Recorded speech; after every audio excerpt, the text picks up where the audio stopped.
You know, a long time ago, I originally wanted to do a YouTube channel to review purely anime. Then I finally started a YouTube channel and I don't talk about anime that much. Now I finally am, for the first time, reviewing an anime movie. And it's a negative review.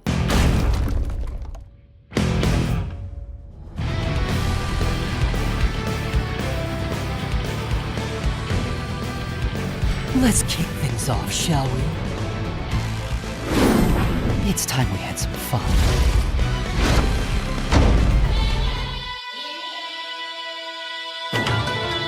Demon Slayer Kimetsu no Yaiba Infinity Castle is the second and latest film in the Demon Slayer franchise based on the manga and anime series of the same name, Demon Slayer. And it's kind of an interesting one. Some time ago, when the series had actually finished out its run, it was announced there would not be a season 5.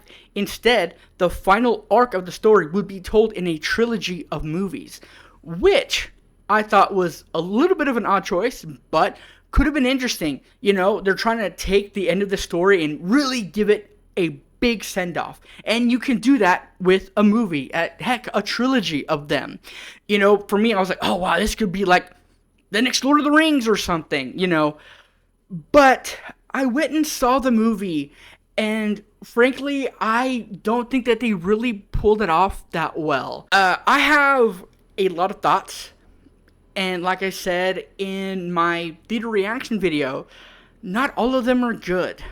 Okay, so what's this movie about? Well, it's picking up from where the last episode of Season 4 ended, wherein all of your main Demon Slayers, and I will be putting all of their pictures up right here so you know who I'm talking about, are thrust into this like labyrinthine structure known as the Infinity Castle, made by one of the main villains' cohorts, let's say. Just a demon that's inside this thing. And, you know, I will say that the setup for this movie is actually quite good in terms of like telling you who's with who, where they are, and what you can expect them to be doing.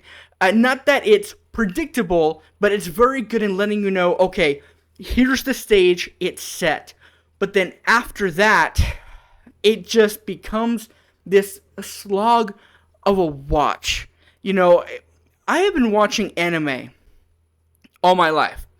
In movie form, in TV show form, reading manga, whatever. And if there's one thing that people will criticize anime for a lot, is that shonen anime, the anime that's for men and boys, tends to just stretch things out because it's, you know, just paced horribly. And even in knowing that, it's just how anime rolls. This movie has some of the worst pacing I have ever seen in an anime movie or TV show. You know, a lot of people will mention that there are flashbacks, and then there will be other people that say, well, that's just how anime works. Of course there's going to be flashbacks. You know, that's the way anime has done things since the beginning of time, which is true. But here's the thing. There is a difference between good and bad pacing in a TV show and good and bad pacing in a movie. This thing is 2.5 hours long. And look, when I heard that, I was like, alright, yes, let's go. 2.5 hours of Demon Slayer? Put it right in my face. Let's go, man. But while watching it, I just started liking it less and less because I realized they're trying to put good show pacing in a 2.5 hour movie. At nearly 3 hours long, this didn't feel any different than just watching it as a season on Crunchyroll just in one day, just binging the whole thing. It, in fact, really does feel like that. The only difference is there are no title songs and ending songs before and after each section of the movie. TV shows and movies are paced very differently. With a TV show, you typically have multiple conflicts going on, and there's a cliffhanger from each episode, and then you go into another conflict, and usually all of those multiple conflicts all culminate at the end if that's what is going on in the TV show. In a movie, there is a single linear story that will have some side things going on, but the main focus is that one story. And sometimes the side things can help the main story along. And typically, a traditional movie narrative goes like this: you have your setup, your plot, which is the build, and then at the top is the payoff, which is the end that gives that plot that satisfying conclusion, that ending. You have Act 1, Act 2, Act 3. This movie has Act 1 and then 3 Act 3s all throughout the entire runtime. And it makes each one feel less special than the last. And it really feels dragged out. None of it feels like the spectacle that it's supposed to be. The pacing takes away the impact. Technically, Mugen Train was also just a series of episodes. Yeah, while that may be true, Mugen Train actually followed the traditional movie structure. It had a setup, it had its plot, and it had its climax at the end, focusing on one linear story. And even though its existence as a movie was made kind of pointless by the fact that the story was told in the series anyway, with some details added, you could still watch Mugen Train as a movie by itself if you're doing a Demon Slayer binge and have yourself a more abridged version of the story. But, the material between the movie and the series is not that much different, so you could really go either way. But that's not what we're here to talk about. With the difference between Mugen Train and this movie is that Mugen Train actually follows an actual movie structure, while this is just an entire season hodgepodge together into one big continuous runtime. With this movie, it has different vignettes that almost don't, they're not cohesive together. You have this part over here, that's some episodes, and this over here, that's some episodes. Then you have this ending part, which is a big chunk of episodes with maybe like a 1 hour special at the end. It doesn't feel cohesive. While yes, it's established in the beginning, and from the last 2 episodes of the last season before this movie, well, it's established that yes, there is one unifying goal. That doesn't really feel like that's what's going on. All of these characters are all separated, and that should be the main issue. That we need to find a way to get back to each other, but they don't do that. They're all separated, set up to so you can see where everyone is and who's with who. But then after that, we're set up to just watch 3 big fights happen, one after the other. It's like watching 3 different endings to 3 different movies, especially with that last one, which I have a lot to say about. As it was given to us, I personally preferred that this wouldn't be a movie. But if you're going to keep it as a movie, I think that there's a way that you can re-edit this to make it a really compelling narrative, because as is, it's told in just a flat line, beat for beat from its source material, and as a movie, it's kind of a stretch. It feels like it's really stretched thin just as a movie, but its running time is not the problem, it's how it's executed. Now, I mentioned the final fight at the end of my last section because it kind of goes into my point here. So, I'm not going to get into spoilers, but the biggest fight in this movie, which is the last one, involves a demon named Akaza, who fans will know was the secondary antagonist of the first Demon Slayer movie. And up until this movie, the fan base hated this character because he essentially killed what was at the time the series' most beloved character for the short time that the character was around. But this movie has turned people around on him because of the backstory that is told here. But it's 20 minutes long, and it started near the end of this fight. The fight reaches its peak, and then there's this lull where it's the final moments of the fight, but then it's stopped dead to give Akasa's backstory. And it just felt so needlessly long and much longer than it needed to be. But I think you can actually move some things around and not make it feel like such a chore to sit through. I think if you took that backstory and put it in the beginning of the movie, open the movie with the backstory, not the fight, just the backstory, and then proceeded on to go into the present, I think it would have made for a much more compelling movie.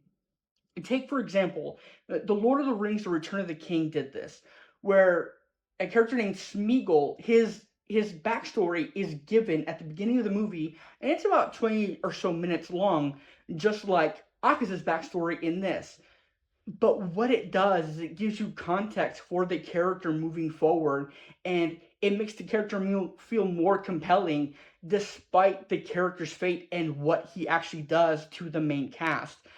And that would have had the same impact here, where if we saw Akaza's backstory, we would anticipate him coming through. So when he came in, we would have all these emotions like, oh man, I feel sorry for this guy, but he also did this really terrible thing, and I want my characters that I love to win, but I understand why Akaza is doing what he's doing and why he feels the way he does. As it stands in the movie, when he arrives, it's kind of out of nowhere, just like his first appearance. And you hate him throughout the entire time. Then the backstory's given, the fight ends, and you're like, oh well, now I feel bad for hating you. And it's not quite as impactful that way. I don't know. I just feel like any impact these big emotional moments could have had was just stripped away because of the pacing, and some re-edits would have made this an all-timer movie. Now, I know it seems like I'm bashing this movie a lot, and I'm talking really negatively about it, but that's not to say that this movie is a complete loss. It isn't. This movie actually has a lot to offer. It has a lot of good about it. And one of the main things is its art and animation. It's beautiful to look at. However, this is a lot of movie for me to talk about. So I think I'm going to hand off this section to a very special guest and friend of the channel, TGR Skills. TGR? Hey man, say man, how your day man? This your boy TGR Skills, and thank you, the Punk Otaku Scribe, for that great handoff. And I'm going to be your second analyst today of the movie, but my standpoint will come more from an manga to anime transition more than a anime to movie transition. So my key points, first off, I'm going to start with my rating of the movie. I like the movie. I give it an 8 out of 10, 9 out of 10. Great pacing. To me, phenomenal storytelling, great fleshing out the backstory, and great taking the little media that they had and really expounding upon it. Me, I read the Demon Slayer series in its entirety. I even went back and read the recolor version of the Demon Slayer before I went to see the movie. And the little inklings of information that they took from those manga panels, they took a overall B tier manga and took it to an S tier anime with the anime adaptations. Like for example, this image here with Akaza and Tanjiro slicing Akaza's arm, out of this world done in the movie. But right here we see it's kind of not lackluster, but it's not what can be expanded. It just blew my mind how much they expanded upon it. Even down to where Akaza's face here was slashed. The way they did it in the movie, it gave it so much more depth and much more like grit behind it that you really could feel for Akaza being perplexed. Like, dang, Tanjiro had like great growth. It reflected all that in the way they animated these simple manga panels. And to expand further on how well did the manga panels, the Demon Slayer manga is really great written. But the anime, I see why people say it carries it so hard. Because the story is your above average story of like, brother, sister, demons, Slayer trying to get his sister back to a human. But things happen, they have to fight these arduous battles up here. Great, phenomenal storytelling, cool. Not nothing we haven't seen. But the way they animate it, the way Ufotable takes it and animate it to a whole nother tier. That little bit of source material they have, and they stick to it so firmly that I loved it. I loved everything about the movie. I wish I could rewatch the movie for the first time, down to the Zenitsu fight and down to the oh my god. They did great with the Dodoma Shinobu fight. They really fleshed out that fight. They really gave that fight new life. In the manga, it hurt my heart to see poor little Shinobu lose that fight the way she did. But on that screen, when I seen Doma grab her and just embrace her and snap her like a twig, reading that panel versus watching that scene, two different jaw-dropping experiences. Now, somebody did bring up to me, how do I feel about the pacing of the movie? The pacing of the movie, from a cinematic standpoint, was not great. And I'm sorry to say that. But from a manga to an anime standpoint, I enjoyed the pacing because I liked how they went and stayed with the source material, and they really fleshed out every bit of that manga panel that they used. They really fleshed it out. They really gave it its true comeuppance. Like, Akaza's backstory had me teary-eyed, and I don't cry at all, except for Brother Akaza, cause that hurt here. Aww. Everything about her was the best part of him. It was great. It made me want to be in love. But to see how much delicate structure was put into Akaza's character, where literally every single piece of his being reflected her, to be able to capture that on the big screen, and yes, it did take a little bit of patience to get there, but by the time it came for Akaza's big moment, you felt every inkling of his love for her throughout his very being, his core. Because everything about Akaza was her, even if he couldn't remember it. But the moment he could, I'm not gonna spoil it for you. I'm not gonna spoil it for you, but the long run time is turning off a lot of people, which I don't like to see. But this is a story given proper life. So before you criticize it because of the pacing, should this have been a phenomenal season? Yes. I feel like we could have got more bang for our buck out of it being a season with this level of animation. But with this level of animation, there's a cost to pay. And a little bit excess of our time is being spent so we can have the cost of this great movie taken care of. Because if we would have got it as a seasonal anime and they broke it up, I don't think we'd have got this level of detail, this level of love. Even though we've always seen great animations from Demon Slayer in his studio, they really gave this one the farewell kiss as we get through these trilogy movies. And I can see no wrong done in this movie. From a movie standpoint, as it was broken down to me, there are a lot of points that could have been done better. The pacing, the storytelling direction, what to keep, what to omit. Those things are points that have been brought up, and I can see that. I'm not a cinematic reviewer like my brother Punky is.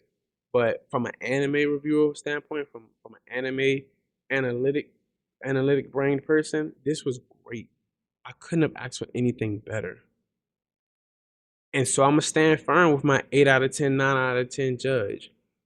But what I'm going to do, just so we can understand the marks that it didn't hit as well for the cinematic viewer, we're going to pass it back to my brother Punk. Thank you, TGR Skills, for that insight. I do hope you come to visit me again. Thank you, man, Nakama, for having me in your space. And you guys know my slogan. Hey, man, say, man. Have a good day, man. Peace.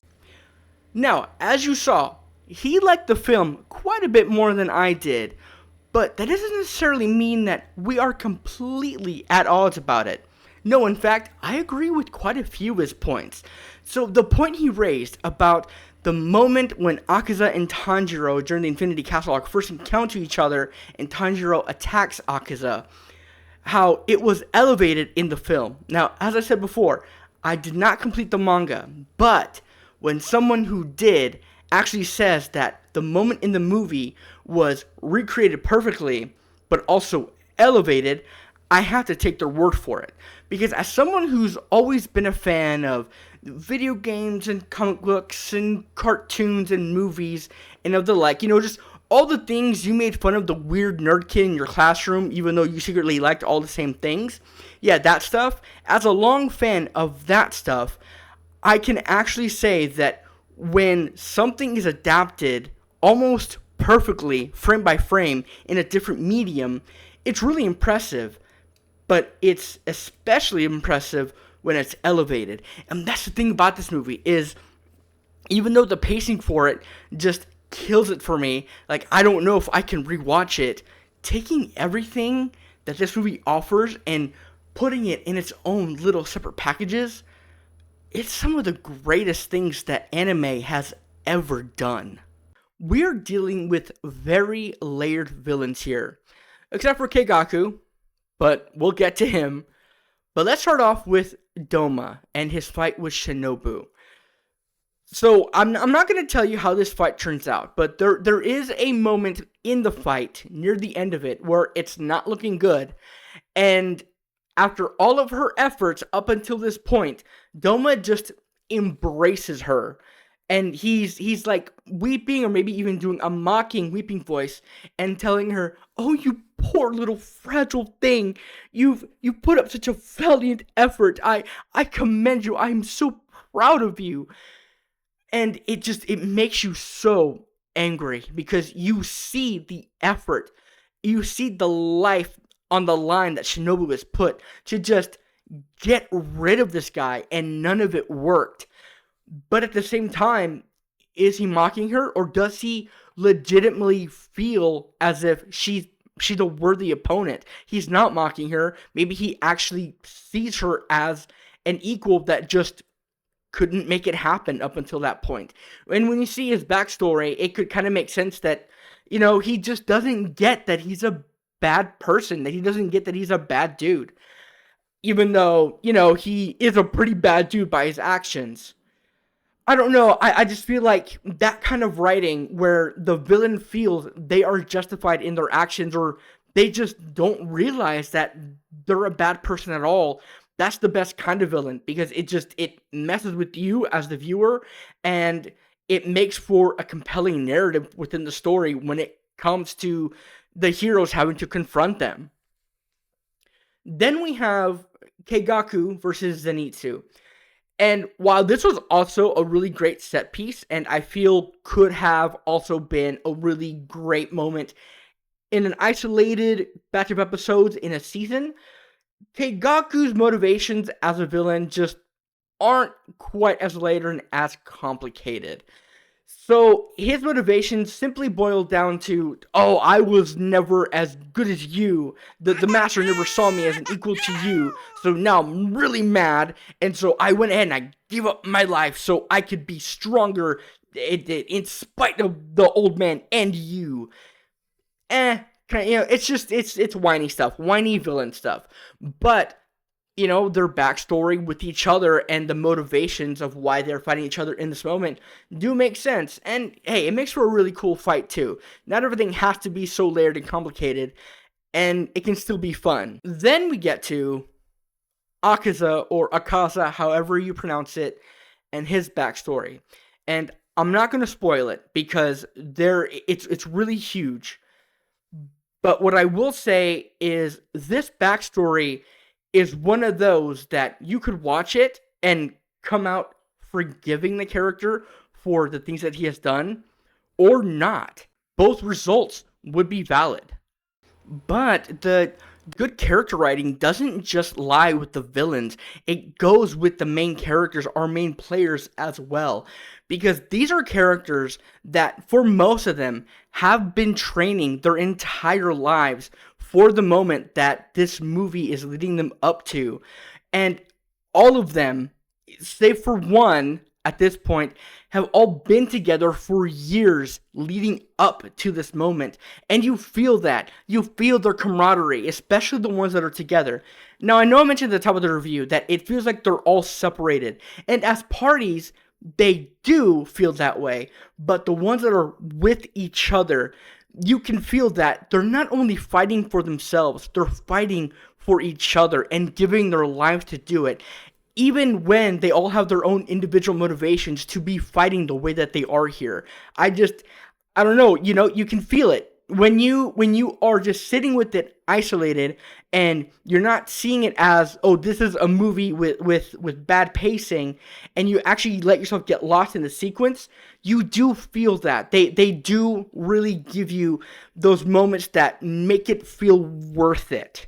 So I watched the dub version of this, and the performances for the most part are pretty good. Some of them fall into, the cheesy shonen anime dubbed voice acting trope a little bit. Some of them just kind of aren't that great, but for the most part, a lot of them are pretty good. And for a nearly 3-hour movie, you would want that. But of course, I'm bringing this up to mention that our patron saint of memes, Channing Tatum, is in this. Yes, Channing Tatum himself is in this film. He voices Kaizo, Akaza's old teacher from the past and Akaza's backstory.